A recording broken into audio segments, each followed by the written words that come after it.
સાહિત્યમાં કહેવાયું છે ને કે અંધકાર હે વહ દેશ જહાં આદિત્ય નહીં હે અને મુર્દા હે વહ દેશ જહાં સાહિત્ય નહીં હે.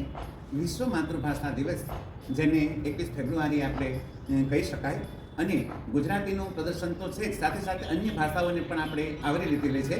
તો ચાલો આપણે પ્રદર્શન માણીએ.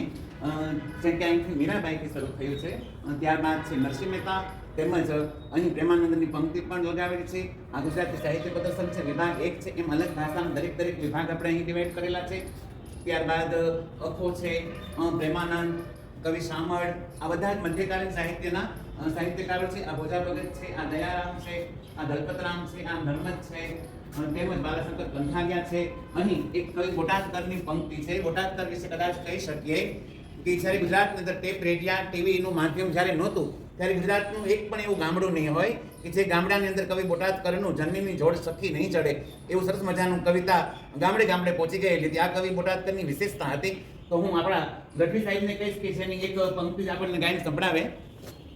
મીઠા મધુન મીઠા મેહુલાર લોલ ઈથી મીઠેરી મોદી માત રે જનનીની જોડ સખી નહીં જડે રે લોલ એવી જનનીની આ જોડ સખી નહીં જડે રે લોલ. સંભળાય. ત્યારબાદ આપણે આ બધું ગુજરાતી સાહિત્ય છે ધીરે ધીરે રામનારાયણ વિશ્વ પાઠક છે, કે પછી આ આપણા વિદ્યાર્થી અલગ અલગ છે પ્રોજેક્ટ બનાવેલા છે. તેમજ અહીં તમે જુઓ તો એકદમ લાઇનસર બધા જ ગુજરાતી મધ્યકાલથી ઠેઠ આધુનિક યુગ સુધીના કવિઓ લેખકો આવી ગયા છે. એમ દરેક ભાષાનું બધું પ્રદર્શન વ્યવસ્થિત છે. તો હું સંસ્કૃત વિશે વિદ્યાર્થીને કહીશ કે થોડુંક આપણને કહેશે. અહીંયાથી સંસ્કૃત, હિન્દી અને અંગ્રેજીના ચાર્ટ શરૂ થાય છે. જે સંસ્કૃત જોઈએ તો આપણી પ્રાચીન ભાષા કહેવાય છે અને બધી જ ભાષાઓની જનની પણ કહેવાય છે.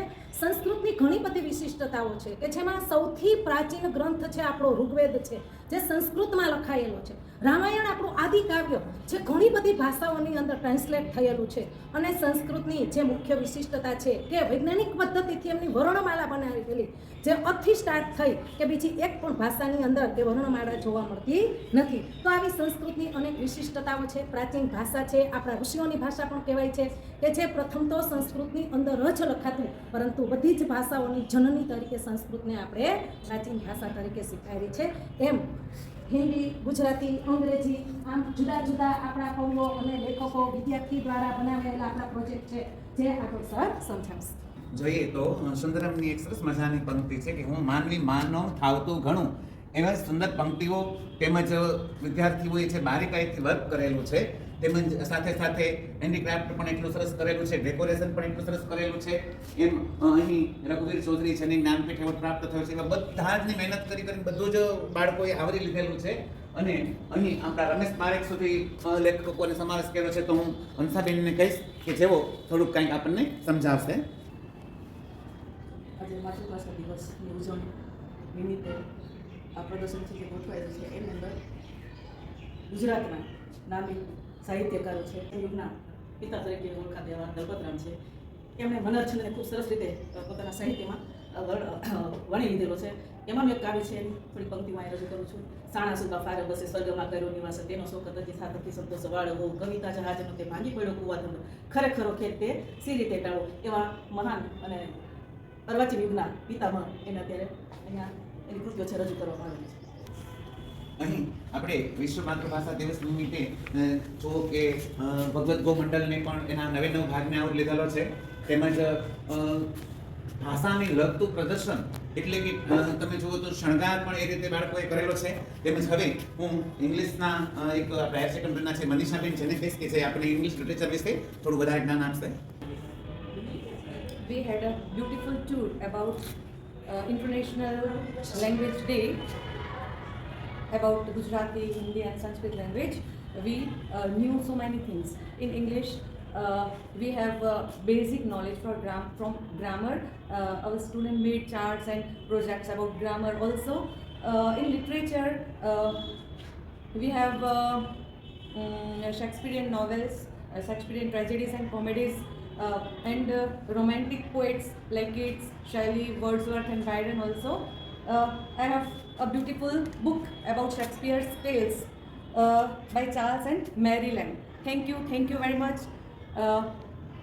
In our short attempt, our principal also help us very much in such program. Students also helped us.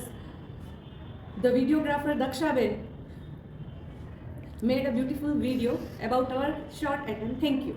પ્રવાસન દિવસ નિમિત્તે તેમજ આ સાહિત્ય પ્રદર્શનમાં હું જાડેજા વિક્રમસિંહ આપ બધા શિક્ષકશ્રીઓનો આભાર માનું છું કે જેને આ કૃતિ કરાવવામાં મદદ કરી, આ બધું ગોઠવવામાં મદદ કરી અને જેમના માર્ગદર્શન નીચે જ આ કાર્યક્રમ થઈ શકો એમ ચોક્કસ કહી શકાય. બસ આથી વિશેષ તો બીજું કંઈ નહીં. બસ જે આપણા ગુજરાતી સાહિત્યની કદાચ કહી શકાય કે મહાન નવલકથા સરસ્વતીચંદ્ર, તો સરસ્વતીચંદ્રના 4 ભાગ લખનાર ટૂંકમાં કહી શકે ગોમા ત્રિપાઠી, તો કે ગોવર્ધનરામ ત્રિપાઠી, માધવરામ ત્રિપાઠી, જેમનું પણ અહીં પ્રોજેક્ટ બનાવ્યો છે. જુઓ તમે બાળકોએ કેટલું સુંદર કાર્ય કરેલું છે. અહીં જો ગોવર્ધનરામ ત્રિપાઠીના જન્મ વિશે, ગુજરાતી સાહિત્યના પ્રખર અને સર્જક અને પ્રકાંડ પંડિત નવલકથાકાર, કવિ અને ચરિત્રકાર ગોવર્ધનરામ માધવરામ ત્રિપાઠી પ્રખ્યાત હતા, જે એના આ પ્રોજેક્ટને જોતાં જ આપણને ખ્યાલ આવે છે.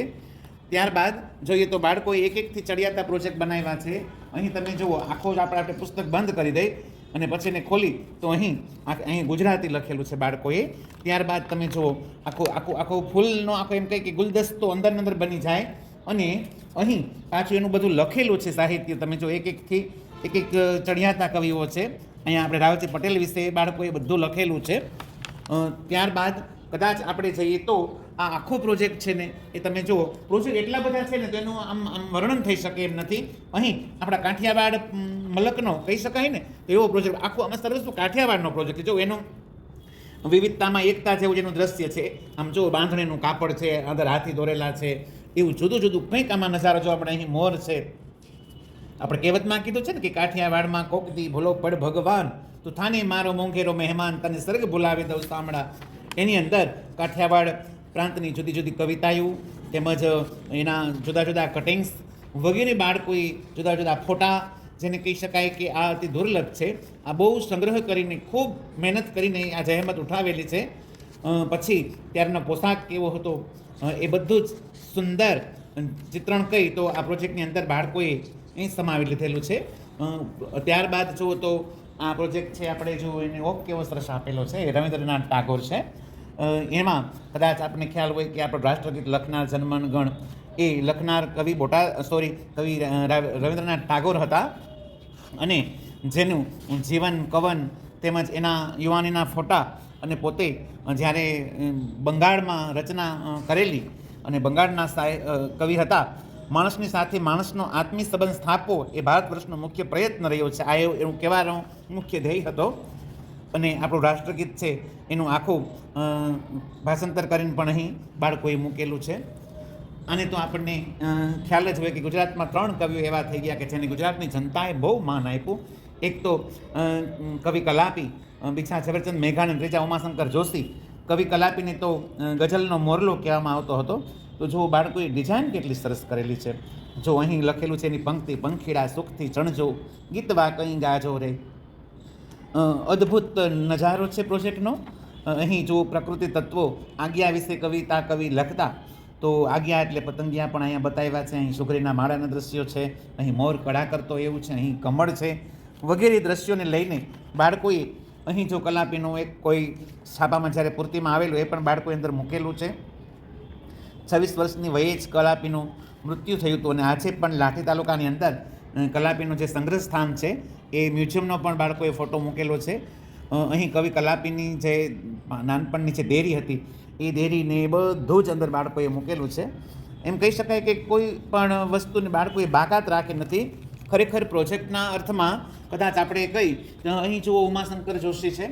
પ્રોજેક્ટનો જો નમૂનો કેવો છે, આમ ખોલો એટલે આખું દિલ બની જાય. એની અંદર પણ કવિની પંક્તિ છે, ભૌમિયા વિના મારે ભમવાતા ડુંગરા અને જંગલની કુંજ જોવી હતી. તો સામે પાછું લેખું છે, જુઓ વિશાળી જગ વિસ્તરે નથી, એક માનવી પશુ છે, પંખી છે, પુષ્પોની વનોની છે વનસ્પતિ. આ પંક્તિની અંદર કદાચ એમ કહી શકાય કે આખું એન્વાયરમેન્ટ એજ્યુકેશનની વાત આવી ગઈ છે. અને આની અંદર પાછું બીજું દિલ નીકળે, જો આમાં ત્રીજું દિલ નીકળે. બાળકોએ કેટલું સરસ કર્યું છે, આનું વર્ણન જ થઈ શકે એમ નથી. તેમજ જોઈએ તો જો કવિ આપણા કવિ અખો છે, અખાને જો વેદાંત કવિ કહેવામાં આવતા, જ્ઞાનમાર્ગી કવિ કહેવામાં આવતા અને છપ્પા તરીકે પણ કવિ ઓળખાતા. અખાના છપ્પાની તો શું વાત જ કરવી. આ ગુજરાતી સાહિત્ય એટલું બહોળું છે, સાથે સાથે અન્ય સાહિત્યના પણ પ્રોજેક્ટો છે. અહીં બધા જ તમે જુઓ એકોએક એના ફોટા છે, બધી જ વસ્તુ બાળકોએ એટલું ઝીણવટથી કદાચ ખૂબ તૈયારી કરી હશે એ વગર તો એ ઇમ્પોસિબલ છે. સાથે સાથે બાળકોએ હેન્ડીક્રાફ્ટ વર્ક પણ કરેલું છે, જેને આપણે કહી શકાય સર્જનાત્મક કાર્ય. તો આ બધી જ કૃતિ છે એ જો સરસ વિદ્યાર્થીઓએ પોતાની રીતે સર્જનાત્મક, જેને કંઈ આપણે ગૃહ ઉદ્યોગનો પિરિયડ હોય ત્યારે વેસ્ટમાંથી બેસ્ટ કરેલું છે. જો આ સ્વસ્તિક બનાવેલો છે, ત્યારબાદ જો આ મેટની અંદર ડીંગલીઓ બનાવી છે. દીકરીઓ કેટલું સરસ વર્ક કર્યું છે એની કોઈ સીમા નથી. પછી આલી બાજુ આપણે આવો તો જુઓ, અહીં આ ઢીંગલીઓ છે એ સરસ મજાના જુદા જુદા પોઝની અંદર દીકરીએ બનાવેલી છે. પછી જો આ વર્ક પણ એને કેવું સરસ, આ જે જૂનો ઘડો છે એમાંથી એને કેટલું સરસ કાર્ય કરેલું છે. ત્યારબાદ અહીં ભગવત ગોમંડલના પુસ્તક મૂક્યા છે, જેમાં કોઈ પણ શબ્દ મળી જાય. તેમજ જો આ પેલા ગામડાની અંદર આપણે વલોણું આવતું તો એનું આબેહૂબ ચિત્ર કર્યું છે. વલોણું એટલે વલોણું, પહેલાં બે બહેનો સામસામે છાશ ફેરવતા અને માખણની છોડો ઉડતી હોય, પછી આપણે કલાત્મક કૂબો બનાવ્યો છે. જો અહીં કચ્છની અંદર ખાસ કરીને આને ભૂંગું કહેવામાં આવે છે. અને અહીં જો મસ્ત પ્રાદેશિકતાને અનુસંધાનમાં એક સરસ મજાનું ઘર બનાવેલું છે. તમે જુઓ, આપણે ગામડામાં જેને કહીએ કે સજાવેલું ખોરડું આવું હતું, તો અંદર જો પાછા ઢીંગલીબેનને પણ બેસાડવામાં છે. એનો પણ જુઓ તમે પોશાક જુઓ આપણા કાઠિયાવાડ પ્રાંતને, અને કહી શકાય કે આમ બરોબર સજી ધજીને ઢીંગલીને બેસાડી છે. કોઈ ખામી નથી રહી આમાં, એમ કહી શકાય કે ભાઈ એટલું સરસ છે. આવું તો મેં મારી લાઈફમાં પહેલી વખત જોયું છે. મેં બાળકોને પૂછ્યું કે આ કૃષ્ણ અને રાધાના ફોટામાં, ત્યારે કીધું કે હરીન્દ્ર દવે ગુજરાતી સાહિત્યના કવિ હતા ને, એમાં રાધા કૃષ્ણ મોખરે રહ્યા છે.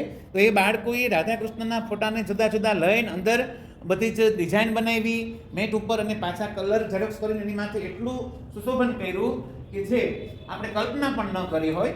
તો આ બધું જ એની ગૃહ ઉદ્યોગના પિરિયડમાં આ રચનાત્મક કાર્ય કરીને પણ પોતાના સમયનો બરાબર સદુપયોગ કરેલો છે.